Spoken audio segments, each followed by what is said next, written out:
Absolutely. So good afternoon, everybody. I wanted to say Shabbat Shalom to all of you.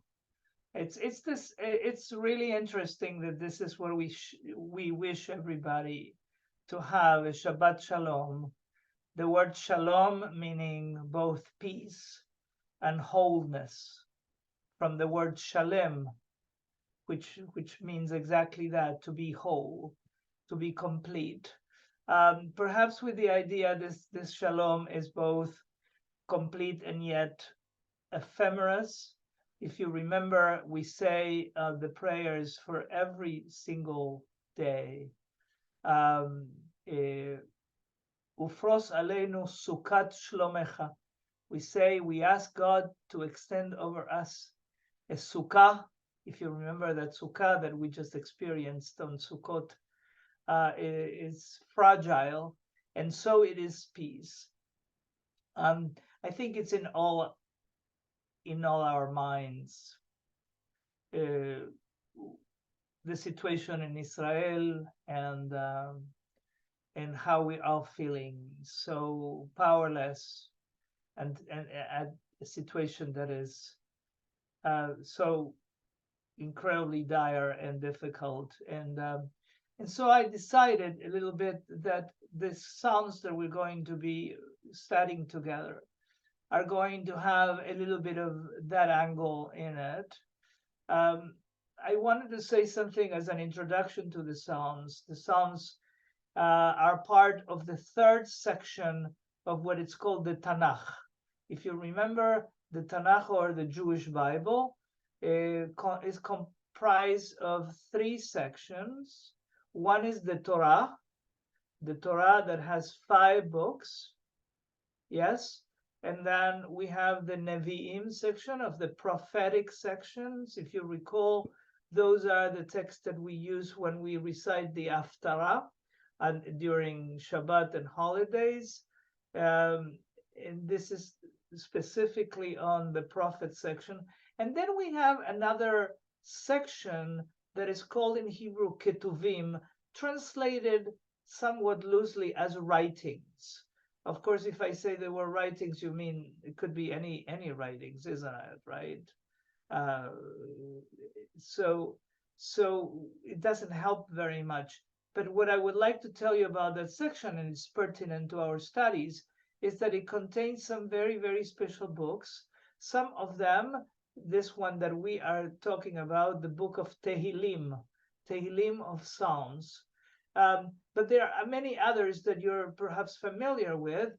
The book of Esther that we recite during the holiday of Purim, and the book of Ruth that is recited during Shavuot, and the book of Lamentations that is recited at the time of Tisha B'Av, of the 9th of Av, where we have, as Jews, remember every year the terrible tragedies that have befallen upon our people.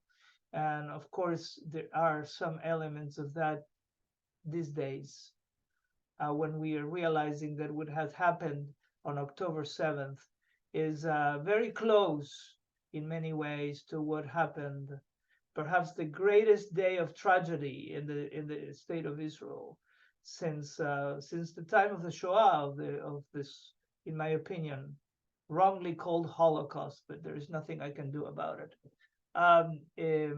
So there are these books that we recite, and the rabbis were very, very keen that they wanted us to learn them. And so they were included strategically as part of holidays, like, for instance, Shir HaShirim, the Song of Songs, is part of the holiday of Pesach, of Passover.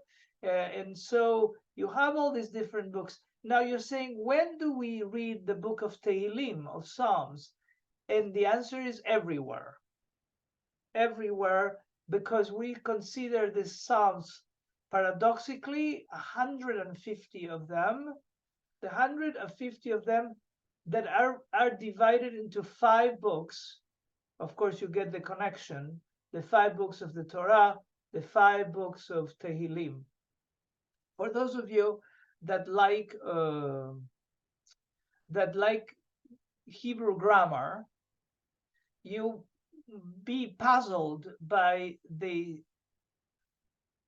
plural of this word Tehillim. Why?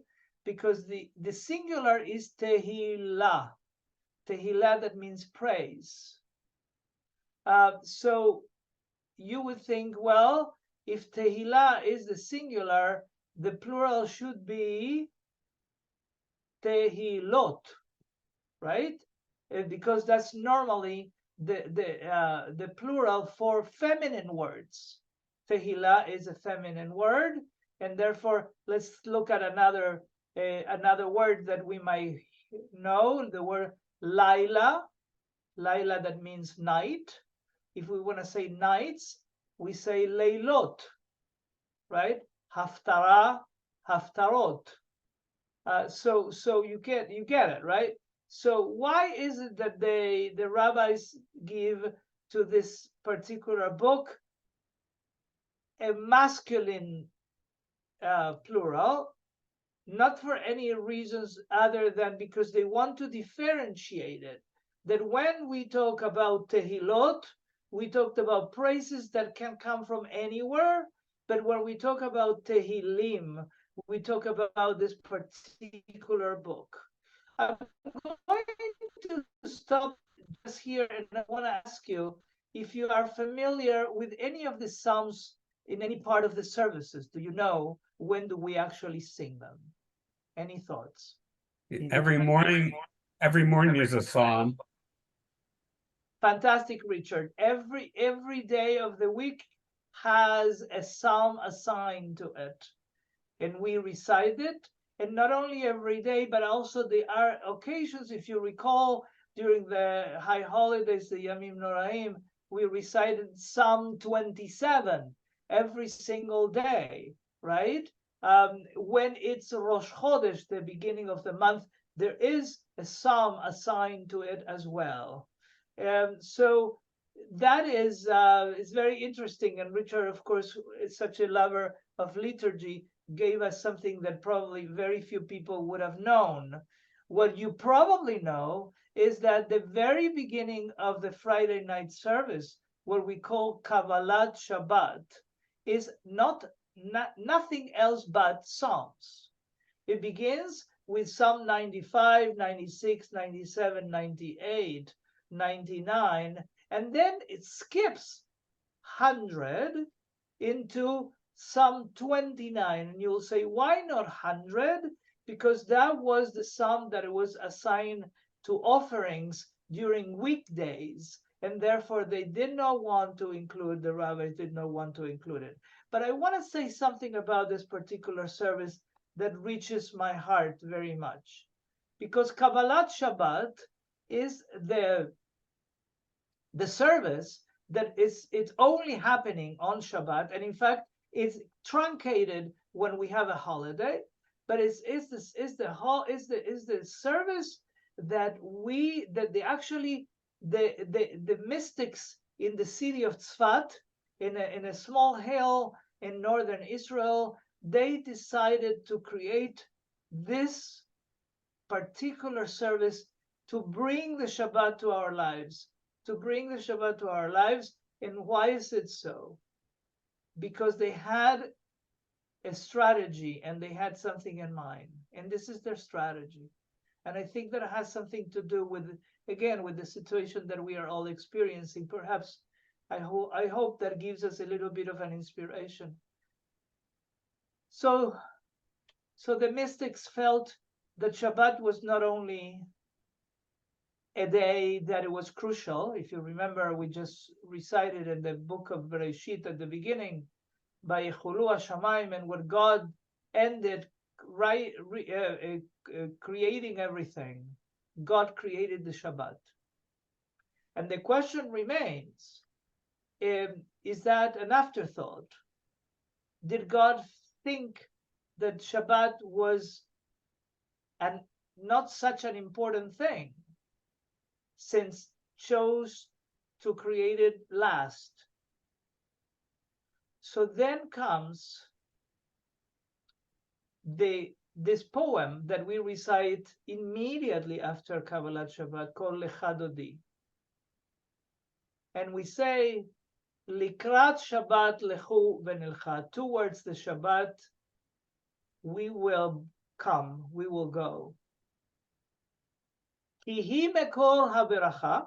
Shabbat is feminine in Hebrew, because the Shabbat is the core of the blessing, the core of the blessing. And then it concludes, Sof Ma'aseh is the conclusion of the creation, B'machshava techila. But in the thinking of God, if we could imagine this, of course, forgive me for using anthropomorphic language, but if you would think about what happens, Sof Ma'aseh, even though it was created last, what do we think? No, no, no, no. The entire world was created so Shabbat could exist.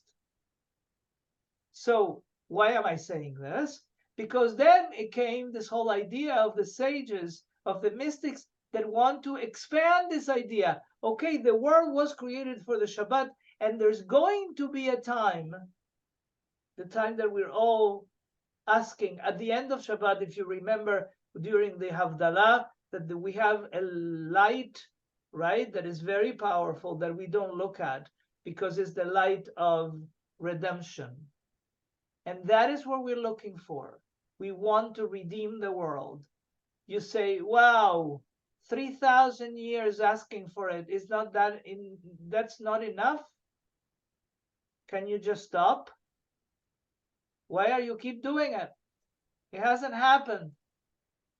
So I'm going to answer that with a very interesting quote. I don't know if it's really true, about a cellist called Pablo Casals.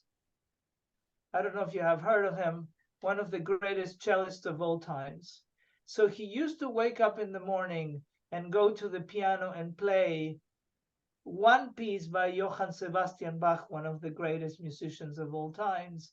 And he was asked when he was 90 years old, why are you still playing this? Like, come on, you're one of the greatest musicians of all times, and you still go and practice this? And he answered, I think I'm making progress.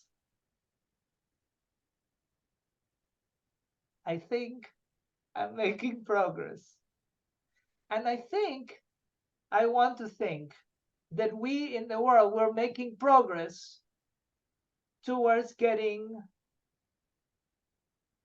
to redemption. Now, this progress is not linear. It's not that we're getting better all the time, but actually that sometimes we go backwards, like this past 3 weeks. And then sometimes it's a little better and we have a little more understanding of what needs to happen. I hope and pray that that's the case. In any case, the reason why I brought the Shabbat in is because this mystics said redemption is coming. And how is the redemption is going to come? Yom Shekulo Shabbat. That is a day that will be Shabbat completely, meaning no other days of the week will exist, but only Shabbat. Can you imagine? And so you will know that the idea of Shabbat is the moment where we are going to receive what we need and we're going to offer what's in our heart. Mashe'id benu livo, where our heart would actually be able to offer. And that should be enough. And that's the day of redemption, when all of it will be Shabbat. Because if you remember, on Shabbat, we ask for nothing. We ask for nothing. Because everything is there. As part of a psalm that we're going to be learning very soon, if you remember Psalm 23, right? Adonai ro'i lo echsar. Translated in Old English, the Lord is my shepherd, I shall not want. But the want piece I learned as an immigrant, it doesn't mean that I shall not want, but it means I lack nothing. I lack nothing. And that's why Sephardic Jews actually recite this psalm every single Shabbat. Ashkenazi Jews do not. They recited, or Ashkenazi Jews recited when? At times of great adversity. Why? We'll learn later on. I'm advancing, but I just want to give you like a little introduction. Gam ki elech begeitz al mavet, even though I'm walking the shadow of death, lo irara, I would not worry. I would not be scared. Why not? Ki ata imadi, because God is with me. Imagine how profound is that. Which proves that we truly never alone. At this time in the world, when perhaps the greatest difficulty that we all have is that we have no one around us. Loneliness being the highest of the problems that we experience. We have lots of goods, lots of things, and yet we have no one to share them with, many of us. So I want to take you now.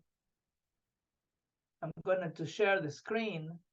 I'm going to share the sound, and I'm going to take you to this Psalm 133.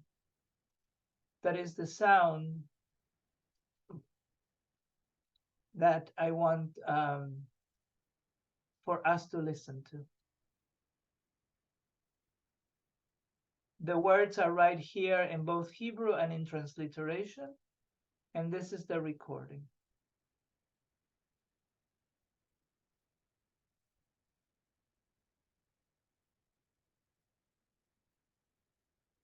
Give me a second, it just went away.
very good. So I'll share the screen now one more time, and I want to look at this. This psalm is Psalm 133. Is the second shortest psalm in all the 150 of them. It's very interesting. It has 3 verses, and we only know one. And this is the one we know. Hine matov umanaim shevet achim gam yachad. So let's go and look into this. So the first thing is that it says Shir HaMa'alot LeDavid, a song of ascents of David. Why is that? According to tradition, the book of Tehillim, of Psalms, was written by King David. And it's very interesting that we have the word Naim, pleasant, because King David was called in the liturgy Naim Zemirot Israel, the sweet singer of Israel, because he created this 150 psalms. And it's paradoxical, isn't it? Because we remember King David as who? As a really militaristic person that has a lot of mistakes, that made a lot of mistakes in his life, so many that God did not allow him to build the temple. And yet, somehow the conversation goes, I'm not going to allow you to build the temple, but you're going to be able to guide the Jewish people and inspire them. So it says, Shir HaMa'alot LeDavid, a song of ascents. And this is not very clear. The word ma'alot can be grades, can be ascending, like the word aliyah. If you remember, when we come to the Torah on Shabbat and holidays to read the Torah, we say that we receive an aliyah la Torah, meaning ascending the Torah. Why is that? Because it's not like we are getting to a higher spiritual place when we receive this aliyah and we are able to read from the Torah. And when else do we have the word aliyah? I'm saying the word aliyah because it has the same root, right? The same root of ma'alot. It has the same root of the word aliyah, making emigrating to the land of Israel. Why? Because again, we think that by emigrating to the land of Israel, we are ascending to a greater spiritual place. Yes? So Shir HaMa'alot LeDavid, a song of ascents. It's not very clear of what that means, but maybe what it means is that we want to lift ourselves with King David.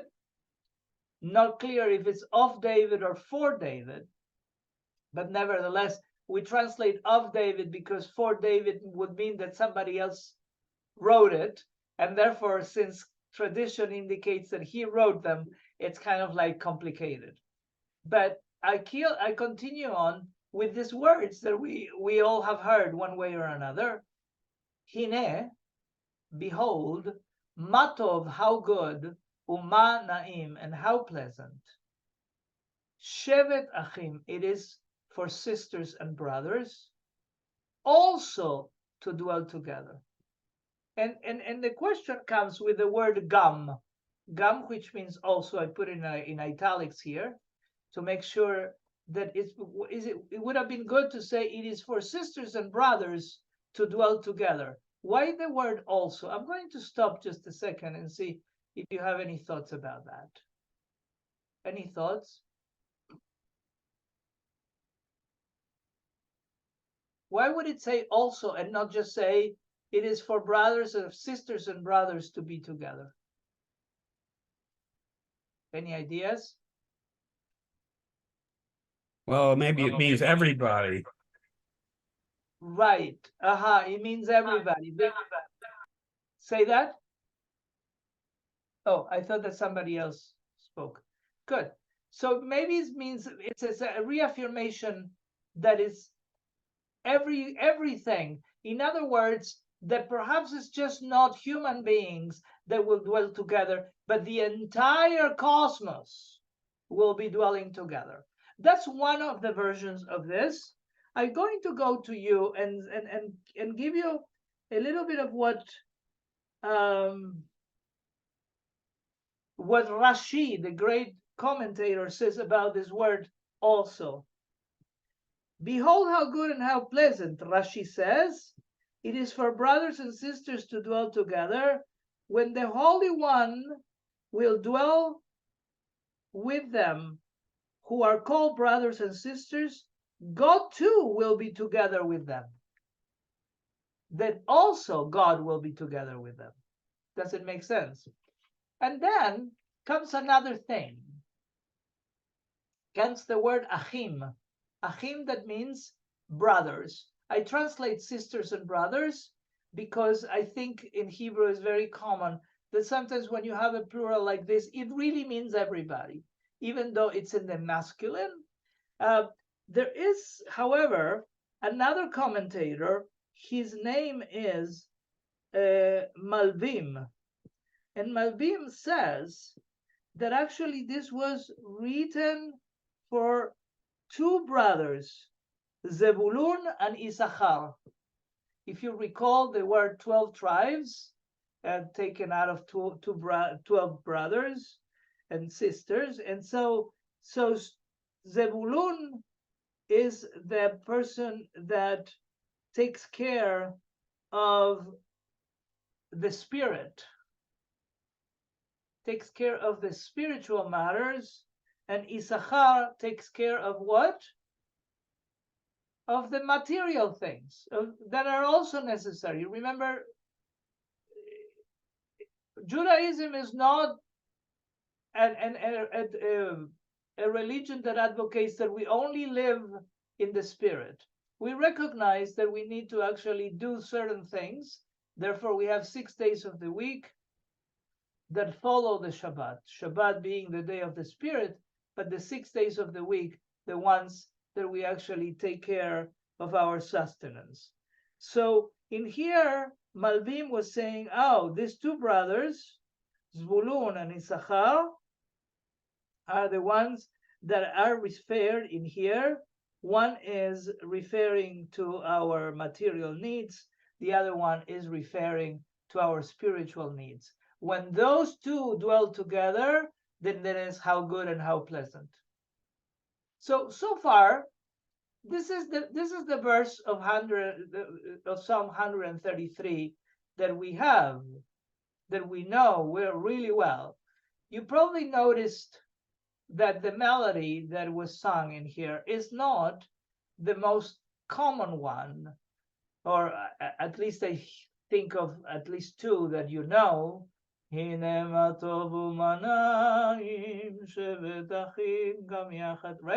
So this melody, the one that you just heard, is actually not technically a Jewish melody, it's a Sufi melody. The reason why I wanted to include it, I'll stop so I can see your faces. The reason why I actually chose this melody is because it was my intention that we could also address to this the fact that also the gum could be between Jews and Muslims, also between people from all over, not just in Judaism, but also among all ourselves. Shevet Achim Gam Yachad, and the word Shevet, right? I'll go back to the text. The word Shevet means also a tribe, yes, a tribe, because we recognize that we are connected with each other, and we are connected. And the text in English doesn't quite capture it. It says together, but in Hebrew it says Gam Yachad, as if we were one, from the word Echad, meaning that when we can find harmony among ourselves, then there is one. And of course, that reminds you of what? Of the Shema, right? When we say Shema Israel, Adonai Eloheinu Adonai Echad. So I want to advocate with you that when we are Yachad, when we are one, God is also one. God is waiting for us to do the work of coming together at all levels, whether it's cosmic, whether it's material and spiritual, whether it's what that we really looking for. And so so far we have advanced for this first verse, and then comes these other parts, these other two verses that are a little bit puzzling, because we had somewhat of a clear introduction, and then the second verse says the following: Kashemen hatov ala rosh, like fine oil on the head, yored ala zakan, running down onto the beard. Zekan haaron, Aaron's beard, sheyored al pi midotav, running down over the collar of his robe, or robes, if one would say.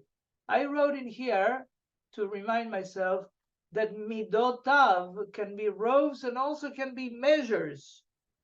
The measures, the measures that we assign for our actions. For instance, you remember that during the high holidays, we have the so-called Shlosh Esrei Midot, right? The 13 measures. I made a misspell. I'm sorry for that. So what is all this about? I'll stop for a second. I'll read it again. Like fine oil on the head, running down onto the beard. Aaron's beard running down over the collar of his robe or his measures. What do you think? What do you all think?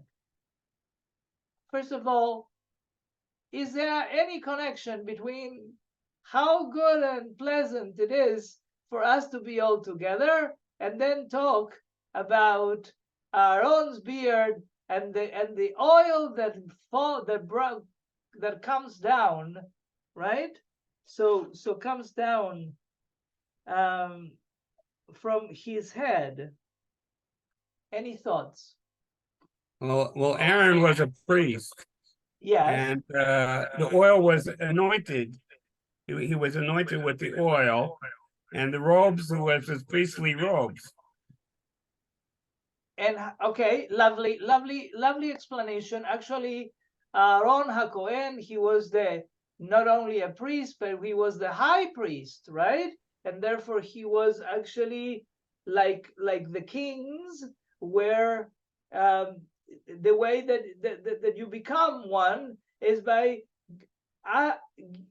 putting some oil over them, over their heads, right? And the head is also meaning, what do we say about a president? Rosh Memshala. So the Rosh is also ala Rosh, meaning that he's also the leader, the main leader. And so we're having that. And what is that now beginning to see what is the connection between verse 1 and verse 2? Meaning that the verse 1 was telling us the outcome. And now we're getting in the nitty-gritty part.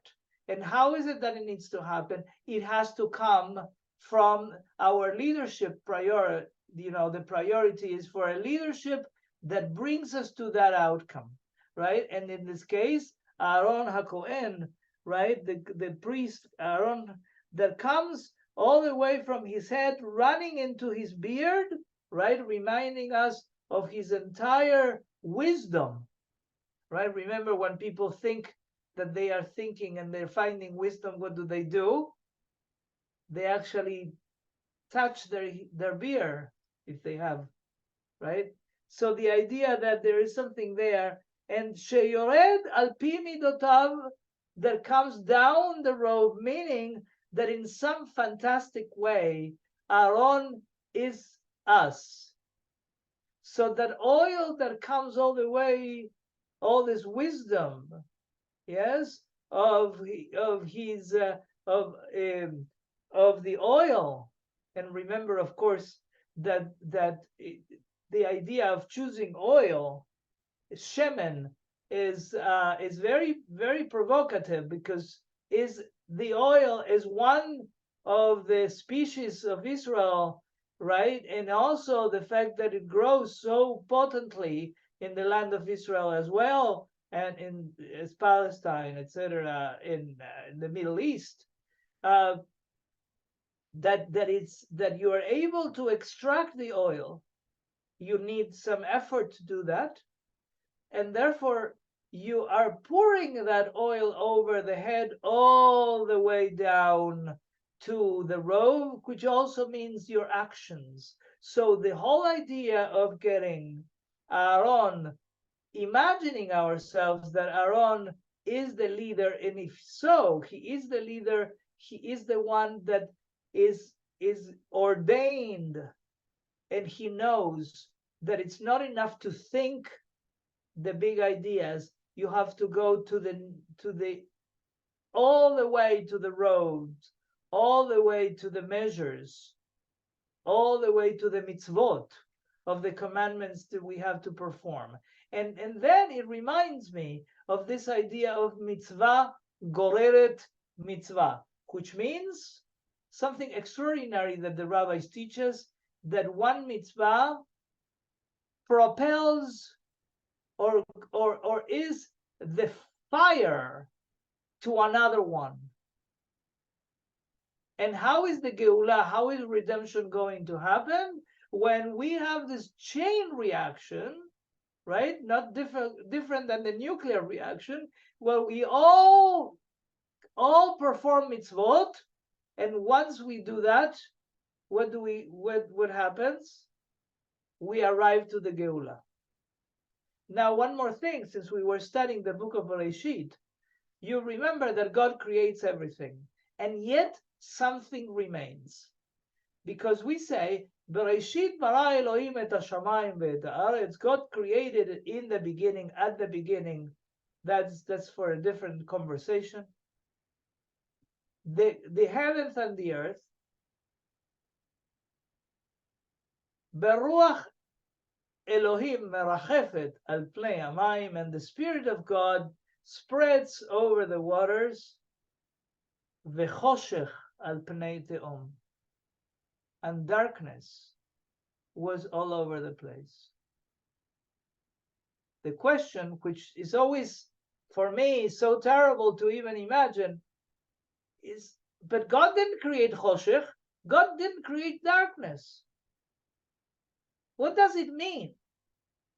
So a Hasidic teaching reminds us of this, that darkness is perennial. It's there, and light isn't. What does it mean? That when we perform mitzvot, we create light. What is the light doing? The light doesn't destroy the choshech, doesn't destroy the darkness. What does it do? It covers it. When the light diminishes, darkness returns. Yes? So let's go now to the next of our verses. Ketal Hermon sheyored al harei Tzion, like the dew of the Mount Hermon descending upon the mountains of Zion. Kisham tziva Adonai, because there God ordained et havracha chaim ad olam. There Adonai ordained the blessing of what? Of everlasting life. I'll read it again. As the dew of Mount Hermon descending upon the mountains of Zion, there Adonai ordained the blessing of the everlasting life. Any thoughts? It's a powerful, beautiful phrase, isn't it? It's a nice image because it's from the north of Israel, and it descends down. And then also, I mean, when do we pray for dew and for rain? That usually comes, is it this time of the year that the prayer No, we it's just the opposite. In April, it's after until Shmini Atzeret, yes. until Shmini Atzeret. And but from Pesach to Shmini Atzeret, we ask but for to have- dew, and then after Shmini Atzeret, Yeah. we begin to ask for rain. but still it's for praying for, water all year in the form of dew or in the form of rain as sustaining life also. So it's a beautiful image. And it parallels with the oil coming down as well. So, it's very nice. I'm glad that you like it, Naomi, because one of the things that happened to us is that we remember the Hine Matov image, and we don't know what happens with these other two verses that we don't know. So that's why I thought that it was important for us to read into all this. And I want to add to your image, to your beautiful understanding of this descending, right? Because that's also the descending of the bracha, the descending of the blessing. And then reminds me again, because you remember, this is the beauty of Judaism. Everything is interconnected. So if you remember Parashat Re'eh in the book of Devarim, the last book of the Torah, when it says, Re'eh natati lachem et habracha ve'et haklala. God says, look, I have given you the blessing and the curse. And immediately after that, it's also chilling. I think that we should read it more often. Ubacharta b'chaim. If I have the choice to tell you what to do, choose life. There is no this idea of actually thinking that the blessing is death, to wish anybody death, that is completely against Jewish understanding. In fact, more so, since Naomi was reminding us about Tal, meaning dew, and Geshem, meaning rain, when we talk about, both of them have something in common, and that's the word Maim. Maim is, what's Maim? Water. Water. And when we talk about Maim in Hebrew, we say Maim Chaim. We say that we wish for a water of life. Why is that? Because as we read with Noah, say Debbie, yes? We need water to live. It is a part of us. That is fantastic. I wasn't thinking about that, but thank you for that comment. We need water to live. Many times, as we learn during Parashat Noach, during Noach, the ark and what have you, sometimes too much water is not good.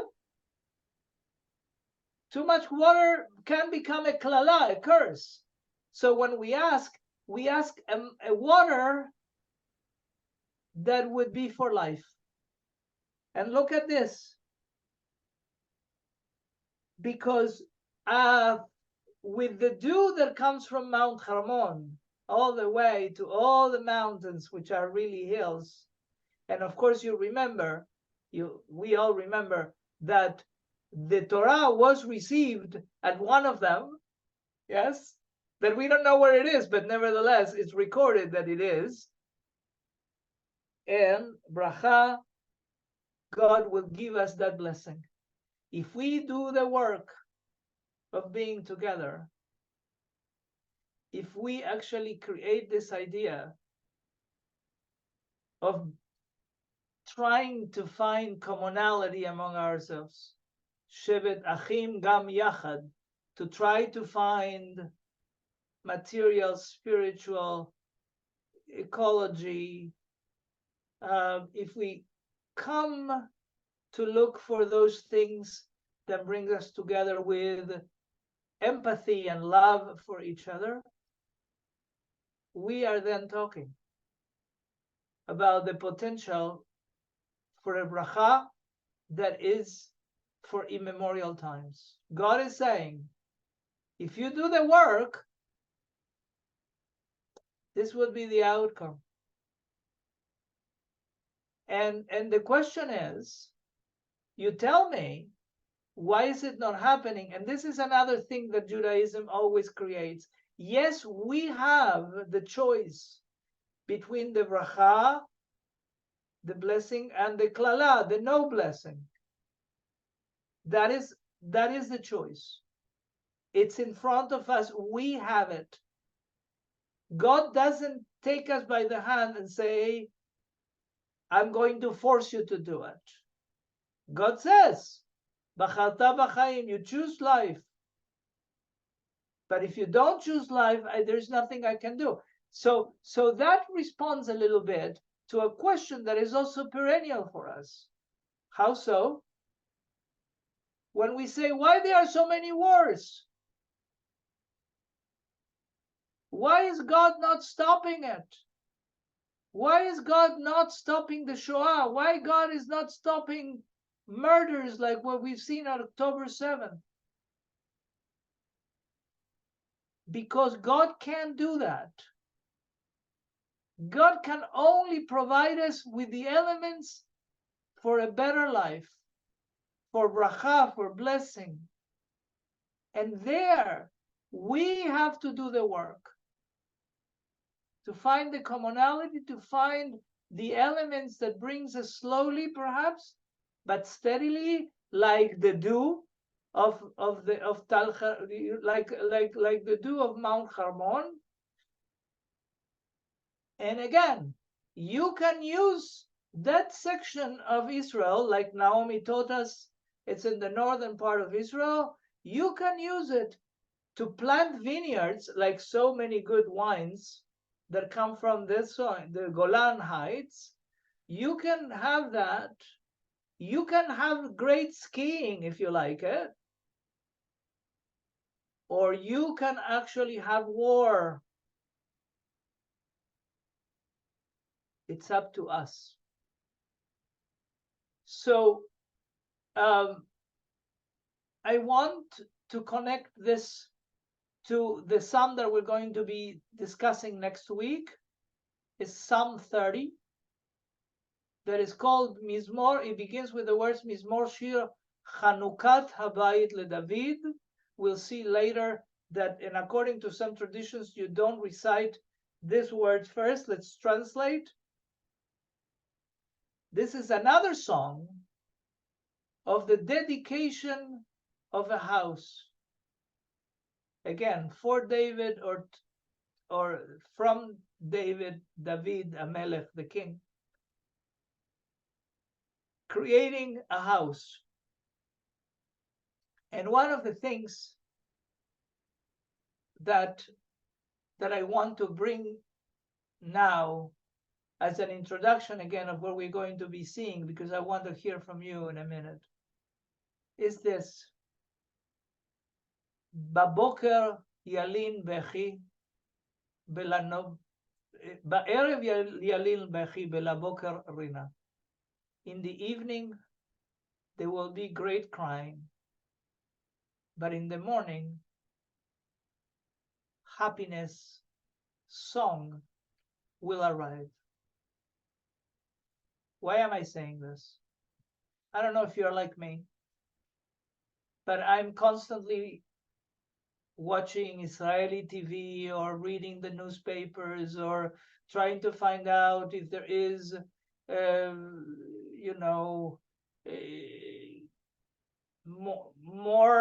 more people that have been martyred.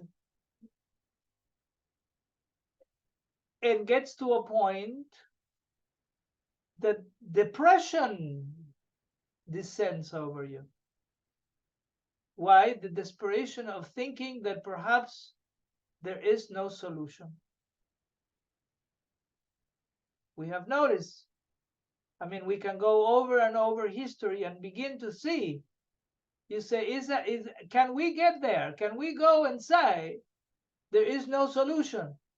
No two-state solution, no any solution.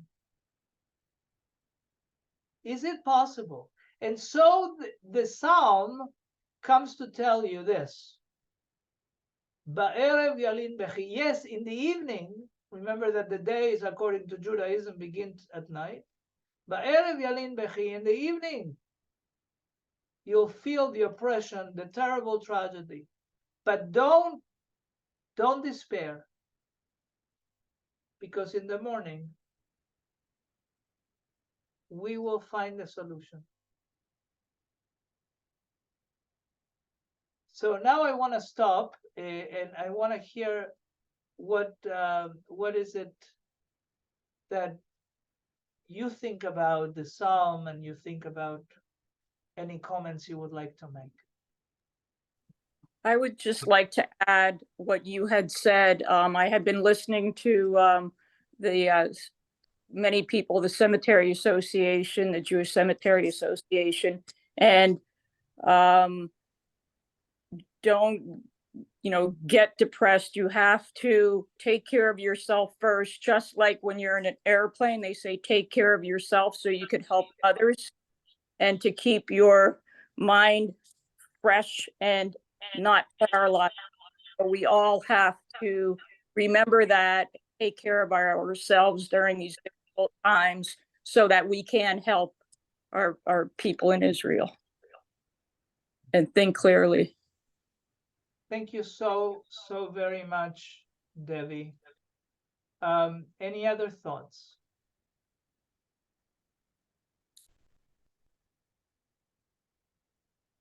Anyone else that would like to comment on this? Okay. You were talked about the depression at night, and then in the morning seems like hope. Well, you were talking earlier about darkness, that darkness is always there, and it's up to us to bring the light. So at night we see the darkness. In the morning we see the sunrise. So that's the hope. There is a new day, yes? And with that, the potential of a new beginning.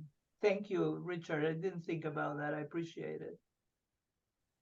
And I thought from the psalm, from that word from the cloak, midot. I mean, it's something midots are, I guess, taught in elementary school and religious schools of ways how to act and how to be in the world, and I think that's the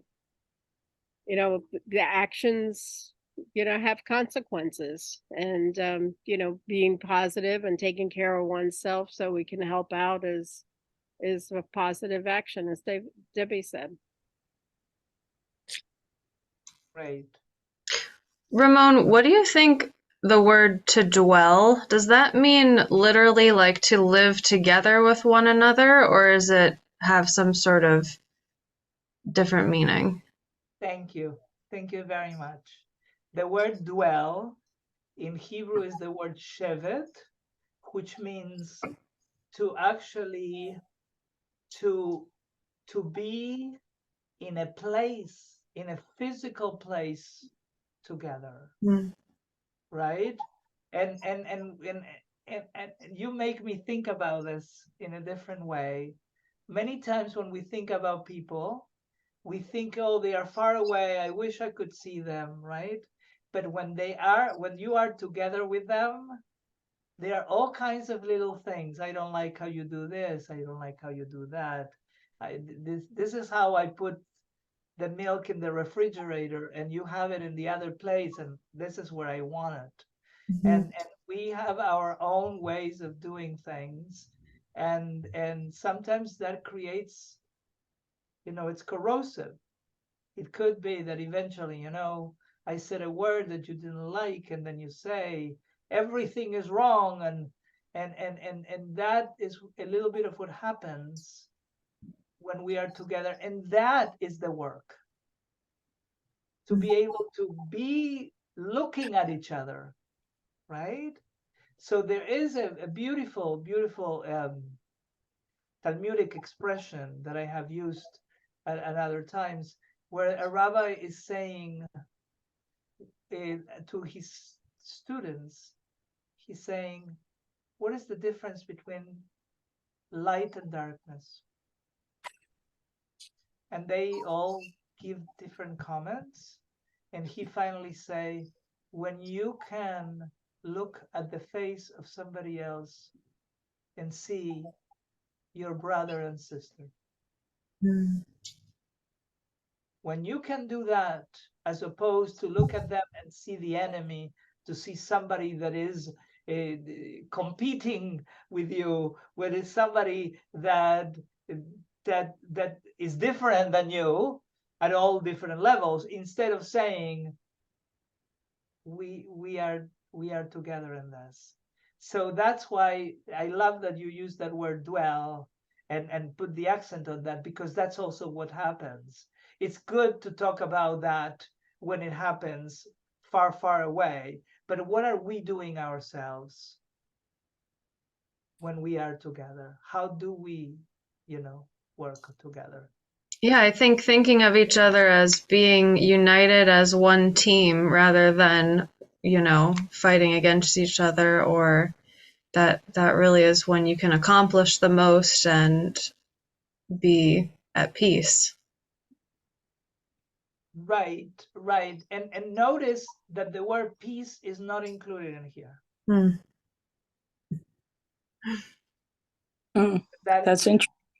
It's the word peace is not included in here. Why? Go ahead. I'm asking you, why do you think that? For that reason. Because perhaps in some way the idea of peace is an outcome of all this.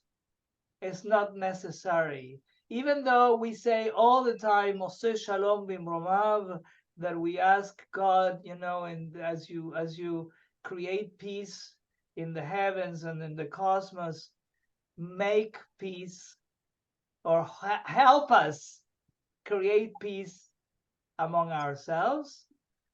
The idea of peace is an outcome of the work that we do every day. Like the idea of creating peace, just, okay, here, boom, peace. It's probably overrated. We can only look for those other elements to get together, to live together, to find commonality as yachad, like one. Unity. Yep. Say that? Unity. Yep. That unity. Yes, unity. When we are able to look at each other and find that you're part of me, Mm-hmm. then peace arrives. Mm-hmm. The problem is that peace is not a solid state. We have not arrived to peace. We are perhaps experiencing it. Look at our lives as well and see what happens when we look into our lives and we find peace. But we don't find complete peace all the time. Mm-hmm. There are certain moments that we address and we say, okay, we have found peace for one moment, which is great, but it's not necessarily all the time. Mm-hmm. It's ephemeral. Mm-hmm. It's like that sukkah, that fragile sukkah. The wind comes and blows it. Right? If it's too solid, no good. So listen, my friends. I also want to say to you, this is a shameless publicity. I sent this to Christina, and perhaps you can receive it as well. This coming November 2nd, here in Washington, D.C., there's going to be a big Israel relief concert that I'm going to be participating at. And so it is a choir that I have honor to conduct, Kolot Halev, the Voices of the Heart, among many cantors of different, as Yachad, together in unity, whether we are one who knows, Sephardic, Ashkenazic, Reform, Conservative, etc., women, men, yes? So we're gonna all be together from 7 till 9 o'clock. It's going to have a Zoom or in there. So please register yourselves. If you can make a donation, it's not for us, it's to actually provide such needed sustenance to the people in Israel that so need it. If you can do that, that'll be great. You'll receive a link, and that would be another way of being together. Don't worry, I won't ask you if you were there. It's just fine. But I just wanted to let you know that this is happening. And God willing, we're going to get together again next Friday. And until then, Shabbat Shalom Mevorachat. May you have both a Shabbat of peace, if you can find some of it, but also of great blessing, Thank you so much. Thank you, Ramon. Yes, you're welcome. Shabbat Shalom. Thank you very much. Shabbat Shalom. Shalom, Shabbat Sherry. shalom. Lovely Shabbat sharing to Shalom. see you. Okay, be well. Escoa. Baruch Tia. Very nice.